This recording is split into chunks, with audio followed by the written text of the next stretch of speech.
আল্লাহ তাআলা আমাদের মা বোনদেরকে এই জাতীয় পাতলা ইত্যাদি পোশাক থেকে তাদেরকে আল্লাহ হেফাজত করেন।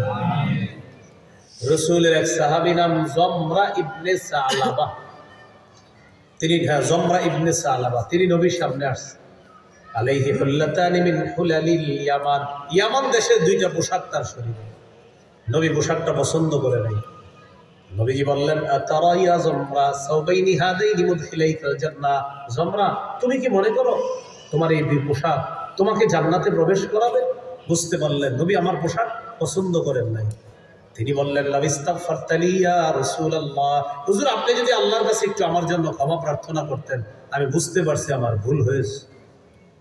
লা আকুদু হাত্তা আনজিআহুমা আন্নি, হুজুর আমি এই দুই পোশাক না খুলে আমি জমিনে বসবো না। নবী দোয়া করলেন, আল্লাহুম্মা গফিরলি জমরা, আল্লাহ আমার জমরা নামক সাহাবীকে আপনি মাফ করে দেন। দ্রুত বাড়িতে গেলেন, পোশাক পাল্টায়া আরেক পোশাক পরলেন, নগদ বিধর্মীদের পোশাক খুলে ফেললেন, ইসলামী সভ্য আদর্শের যে পোশাক ওই পোশাক তিনি পরিধান করলেন, এরপর জমিনে বসলেন। তাহলে বলেন তো মানুষ স্বভাবগতভাবে কি লাজুক? বলেন কি? এই যুগে যারা এই লজ্জাশীলতা করতেছে না, ওরা কিন্তু বুঝে। এই যে যারা আপনার নির্লজ্জের মতো পোশাক পরে, ওদেরকে আপনি পার্সোনাল জিজ্ঞাসা করবেন, তুমি কি বুঝো না এটা যে নির্লজ্জতা? সে বলবে, হ্যাঁ বুঝি। তো কেন? বলবে, আসলে প্রদর্শন করতেছি টাকা কামাই করার জন্য।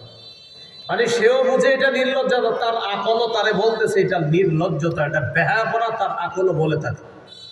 তো এরপরে এটা কেন করে?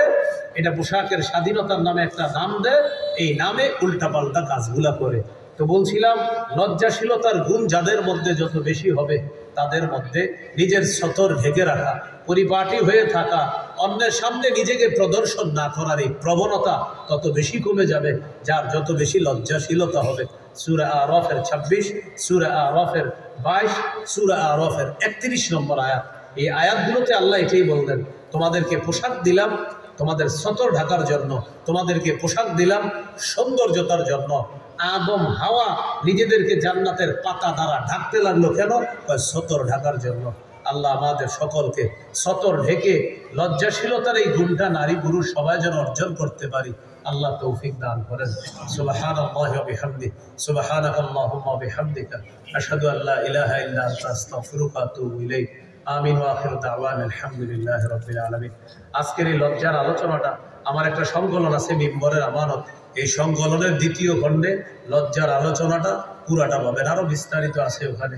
1 থেকে 6 খণ্ড আছে মিম্বরের আমানত। যাদের লাগবে সংগ্রহ করে নিতে পারেন, এখানে ওদের কাছে গাড়িতে আছে, এখান থেকে যদি পারেন সংগ্রহ করে নেন। আর অনলাইনে সার্চ করলেও আপনারা বাংলা বাজার থেকে আপনার ঘরে এনে পৌঁছায় দিবে।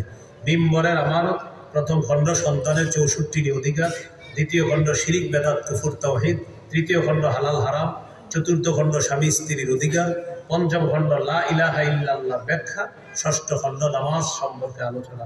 যাদের প্রয়োজন হয় গাড়ির কাজ না ভেঙে গাড়ি থেকে সংগ্রহ করতে পারেন। এই যে আওয়াজটা এখন ঠিক আছে, বয়ান শেষ তো আওয়াজটা কমাইছে, এই মাত্র ঠিক হয়েছে।